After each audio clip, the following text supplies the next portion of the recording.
മൈസൂർ ചന്ദനത്തിൻ്റെയും പട്ടിൻ്റെയും പട്ടണം. പുരാണപ്രസിദ്ധമായ നഗരമാണ് മൈസൂർ. മഹിഷാസുരൻ്റെ നഗരം. മഹിഷാസുരൻ്റെ ഊര് എന്ന അർത്ഥത്തിലാണത്രേ മൈസൂർ എന്ന പേരുണ്ടായത്. മഹിഷാസുരമർദിനിയായ ചാമുണ്ഡി ദേവിയാണ് നഗരദേവത. മഹാഭാരതത്തിൽ പറയുന്ന മഹിഷ്മതിയും മൗര്യകാലഘട്ടത്തിലെ മഹിഷപുരവും മൈസൂർ തന്നെയാണ് എന്ന് കരുതുന്നു. BC 245 അശോക ചക്രവർത്തി മതപ്രചരണത്തിനായി മൈസൂറിലേക്ക് ഒരു ബുദ്ധ സന്യാസിയെ അയച്ചിരുന്നു. എങ്കിലും ഈ പ്രദേശത്തെക്കുറിച്ചു വ്യക്തമായ ചരിത്ര സൂചനകൾ കണ്ടുകിട്ടിയിരിക്കുന്നത് 10ാം നൂറ്റാണ്ടു മുതലാണ്. 8ാം ശതകം മുതൽ ചോള വംശജരാണ് മൈസൂരിൻ്റെ മിക്ക ഭാഗങ്ങളും അടക്കി ഭരിച്ചിരുന്നത്. 12ാം നൂറ്റാണ്ടിൽ ഹൊയ്സാല വംശജർ ചോളന്മാരെ കീഴടക്കി മൈസൂർ പിടിച്ചെടുത്തു. മൈസൂറിലും ചാമുണ്ഡിമലയിലുമുള്ള പല ക്ഷേത്രങ്ങളും നിർമ്മിക്കുകയോ വികസിപ്പിക്കുകയോ ചെയ്തത് ഹൊയ്സാല രാജാക്കന്മാരാണ്. ഹൊയ്സാലന്മാർ ജൈനമതക്കാരായിരുന്നു.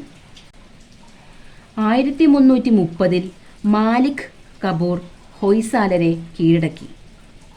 17 വർഷത്തിനു ശേഷം മുഹമ്മദ് ബിൻ തുഗ്ലക്കിൻ്റെ സൈന്യങ്ങൾ മൈസൂർ നഗരം തവിടുപൊടിയാക്കി. 15ാം നൂറ്റാണ്ടിൻ്റെ തുടക്കത്തിൽ വിജയനഗര സാമ്രാജ്യം മൈസൂർ ഭരണം ഏറ്റെടുത്തു. 1565 തളിക്കോട്ടയിൽ വെച്ച് മുസ്ലിം സൈനിക സഖ്യം വിജയനഗരാധിപനെ കീഴടക്കി.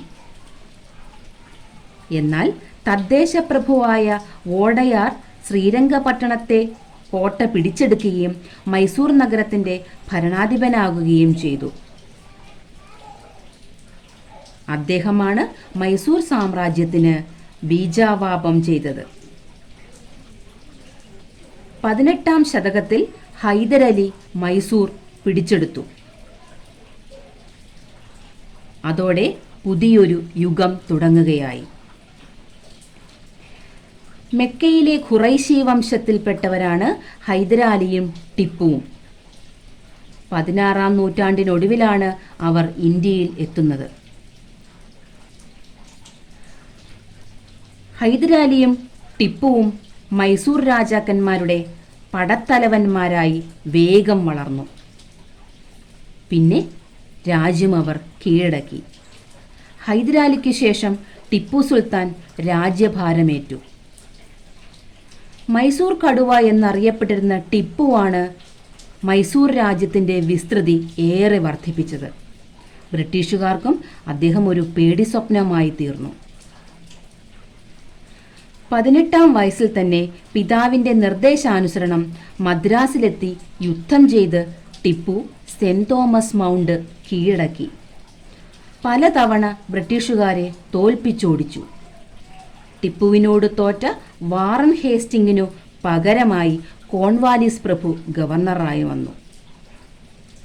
ഹൈദരാബാദ് നൈസാമിൻ്റെയും അർക്കോട്ട് നവാബിൻ്റെയും മറാഠികളുടെയും സഹായത്തോടെയാണ് പിന്നെ ബ്രിട്ടീഷുകാർ ടിപ്പുവിനെ നേരിട്ടത്.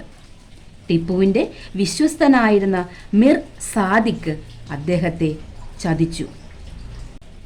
കോട്ടയുടെ ദുർബല ഭാഗങ്ങളിലൂടെ സാദിഖ് ശത്രു സൈന്യത്തെ അകത്തുകടത്തി. 1799 ടിപ്പു ഇംഗ്ലീഷുകാരുടെ വെടിയേറ്റു മരണമടഞ്ഞു. അതോടെ മൈസൂരിൽ സുൽത്താൻ ഭരണം അവസാനിച്ചു. 5 വയസ്സുകാരനായിരുന്ന കൃഷ്ണരാജ വോഡയാർ രാജ്യാവകാശിയായി മാറി. ഹൈദരാലിയുടെയും ടിപ്പുവിൻ്റെയും മന്ത്രിയായിരുന്ന പൂർണ്ണയ്യയാണ് രാജ്യഭരണം നടത്തിയത്. വോഡയാർ നേരിട്ട് ഭരണമേറ്റെടുത്ത് അധികം വൈകാതെ രാജ്യം കടത്തിലായി മാറി. ജനകീയ കലഹങ്ങളെ തുടർന്ന് ബ്രിട്ടീഷുകാർ ഭരണമേറ്റെടുത്തു. പിന്നീട് ചാമ രാജേന്ദ്ര വോഡയാർ മൈസൂർ ഭരണാധികാരിയായി മാറി. ആധുനിക മൈസൂറിന് അടിത്തറയിട്ടത് ചാമ രാജേന്ദ്ര വോഡയാറായിരുന്നു. സ്വാതന്ത്ര്യാനന്തരം 1956 നവംബർ 1 മൈസൂർ സംസ്ഥാനം നിലവിൽ വന്നു. 1972 സംസ്ഥാനത്തിൻ്റെ പേര് കർണാടകമെന്നാക്കിയത്. സിൽക്ക്, ചന്ദനത്തൈലം, അഗർബത്തി തുടങ്ങിയ പലവിധ പരമ്പരാഗത വ്യവസായങ്ങളുടെയും ആസ്ഥാനമാണ് മൈസൂർ. ഗുണമേന്മയുടെ കാര്യത്തിൽ ലോകപ്രശസ്തമാണ് മൈസൂർ സിൽക്ക്. വോഡയാർ രാജാക്കന്മാരുടെ ആസ്ഥാനമായിരുന്ന മൈസൂർ പാലസാണ് പട്ടണത്തിലെ ഏറ്റവും വലിയ ആകർഷക കേന്ദ്രം. ഇൻഡോ സാഴ്സനിക് ശൈലിയിൽ 1912 നിർമ്മിച്ച ഈ കൊട്ടാരം വലിപ്പം കൊണ്ടും കലാത്മക നിർമ്മാണ രീതി കൊണ്ടും ഏറെ പ്രശസ്തമാണ്. സുവർണ ഗജസിംഹാസനം, ദർബാർ ഹാൾ, മണ്ഡപം തുടങ്ങിയവ മൈസൂർ കൊട്ടാരത്തിൻ്റെ പ്രധാനപ്പെട്ട ഭാഗങ്ങളാണ്. വോഡയാർ രാജാക്കന്മാർ വിശ്രമ സങ്കേതമായി ഉപയോഗിച്ചിരുന്ന ജഗ്മോഹൻ പാലസ് ഇന്ന് മികച്ച ആർട്ട് ഗ്യാലറിയാണ്. രാജാ രവിവർമ്മയുടെ ഉൾപ്പെടെ നിരവധി ചിത്രങ്ങൾ ഇവിടെ പ്രദർശിപ്പിച്ചിരിക്കുന്നു. മൈസൂർ പട്ടണത്തിൽ നിന്നു 13 കിലോമീറ്റർ അകലെയാണ് ചാമുണ്ഡി കുന്നുകൾ സ്ഥിതി ചെയ്യുന്നത്. മഹിഷാസുരമർദിനിയായ ചാമുണ്ഡിയാണ് ഇവിടുത്തെ മുഖ്യദേവത. ചാമുണ്ഡി ക്ഷേത്രത്തിലെ 4.8 മീറ്റർ ഉയരമുള്ള ഏക ശിലാനിർമ്മിത നന്ദികേശ്വര വിഗ്രഹം ഏറെ പ്രസിദ്ധമാണ്. മൈസൂരിനെ കുറിച്ച് കേൾക്കുമ്പോൾ ആദ്യം തന്നെ ഓർക്കുക വൃന്ദാവനത്തെക്കുറിച്ചാണ്. കൃഷ്ണരാജസാഗർ അണക്കെട്ടിനു ചേർന്നാണ് വൃന്ദാവൻ ഉദ്യാനം.